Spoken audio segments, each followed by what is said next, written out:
इनकी ये मंशा थी नरेश मीणा यहाँ बैठा रहे, इसका वोट डिस्टर्ब हो, वातावरण गंदा हो और यहाँ का जो मतदाता 800 मतदाता है वो भी वोट नहीं डाले।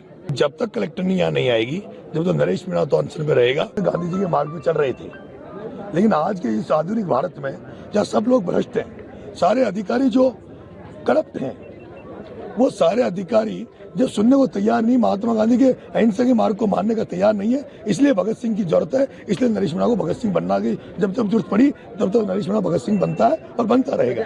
किसी कर्मचारी अधिकारी की कोई जाति नहीं होती, किसी भी कर्मचारी अधिकारी कोई कास्ट नहीं होती। अगर वो एसडीएम होता, उसके शीश पे नहीं लिखा होता कि वो जाट है या वो कोई फलानी जाति का है, वो अगर मीणा होता तो भी पिटता। थप्पड़ मारी है, मैं मानता हूँ, और उसके मैं दुखी हूँ कि उसकी एक पड़ी, उसके दो पढ़नी चाहिए।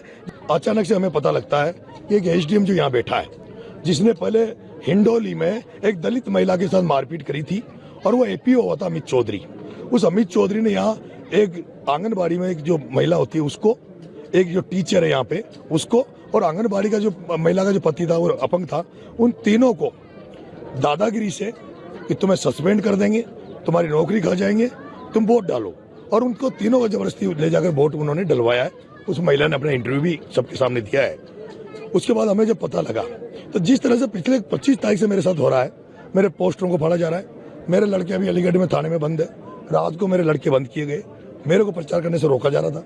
हर जगह ये प्लान किया गया कि भाई धीमी वोटिंग हो, इनके लोगों को वोटरों से तो जाने से रोका जाए। यहाँ भी फिर हमने देखा कि अभी तक कलेक्टर नहीं आई। ये बड़ा दुर्भाग्य है। एसपी यहाँ बैठा होता, अभी मैंने आधे घंटे पहले कह दिया भाई एसपी को बुला लो, मान लेंगे, लेकिन एसपी यहाँ होते हुए भी एसपी नहीं आया। डिप्टी को भेज रहे हैं और डिप्टी कह रहा मैं आश्वासन दे दूं 2 दिन बाद में अगर हम लाख लोगों को लेकर अगर कलेक्टर का घेराव करेंगे इस मुद्दों को लेकर, तो कलेक्टर कहेगा मेरे पास तो सूचना नहीं थी। हम ये चाहते थे आज रिटर्न में केवल कलेक्टर सीएम को मैसेज कर दे भाई इन गाँव को देवली से वापिस उपखंड जो इनका उनियारा से हटा के इनको देवली उपखंड किया है, जो उनियारा इनके 15 किलोमीटर पड़ता है, देवली 95 किलोमीटर पड़ता है। ये पूरा पंचायत का गांव, 8 गांव पंचायत है, उन सबका ये मुद्दा था। इन्होंने कहा भाई हमें वहां से हटाकर, तो लेकिन कलेक्टर ने हमारी अनसुनी करी और अभी तक कलेक्टर यहाँ नहीं आई है। फिर लास्टली हमने होपलेस हो गए, क्योंकि इनका ये मनसा है, इनकी ये मनसा थी नरेश मीणा यहाँ बैठा रहे, इसका वोट डिस्टर्ब हो, वातावरण गंदा हो और यहाँ का जो मतदाता 800 मतदाता है वो भी वोट नहीं डाले। क्योंकि बहिष्कार का दिन उन 3 वोट डला गए, फॉर्मेलिटी कर ली थी, वही बहिष्कार नहीं है, 3 वोट डल गए जो तो ये अपने वो करना चाहते जो कर्मचारियों से डलवाए।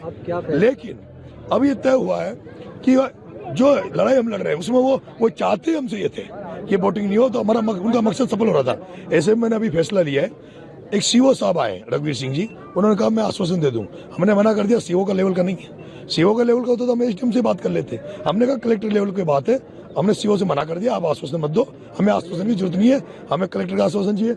मैंने उसके बाद सभी गाँव वालों से कहा है आप अपना वोट चालू करें, उनका वोट डल रहा है, मैं यहाँ बैठा हूँ, मैं यहाँ अन्य बूथों पर भी जाएंगे, मैं कहीं नहीं जाऊंगा, मैं यहीं बैठा हूँ।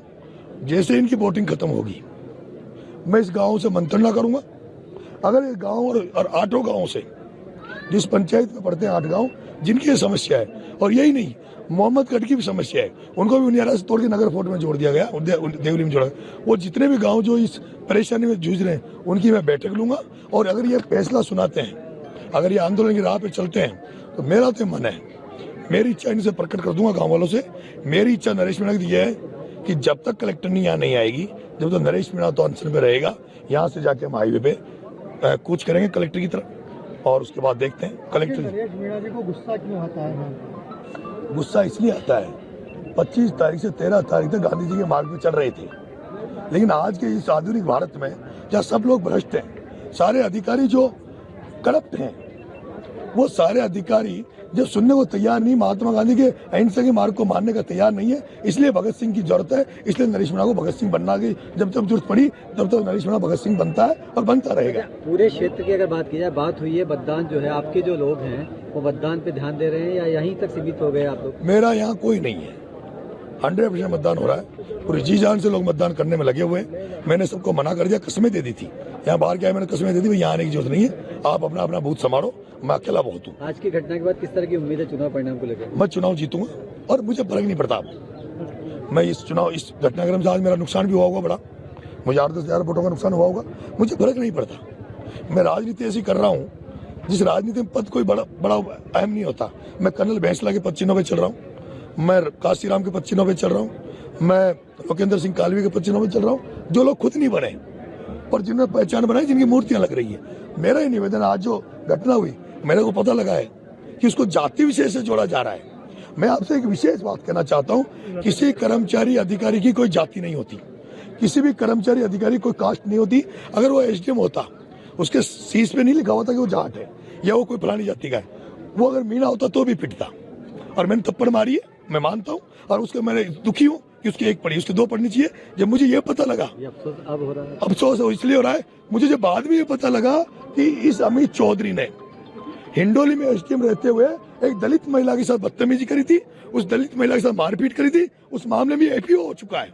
और ये इतनी एकड़ी में ये गुंडा मानता है अपने आप को, वही गुंडागर्दी यहाँ कर रहा था, जबरदस्ती वोट दिला था। मैं उन जाट भाइयों से कहना चाहता हूँ जो इसको जाति का मानते हैं, अगर ऐसा मानते रहे तो कल से इस देवली उनेरा में एक नारा दिया है मैंने कि अगर कोई अधिकारी कर्मचारी भ्रष्टाचार करेगा, कोई किसानों से, आमजन से अगर रिश्वत खाएगा, तो उसको नरेश मीणा काला मुंह करके गधे पे बिठाएगा।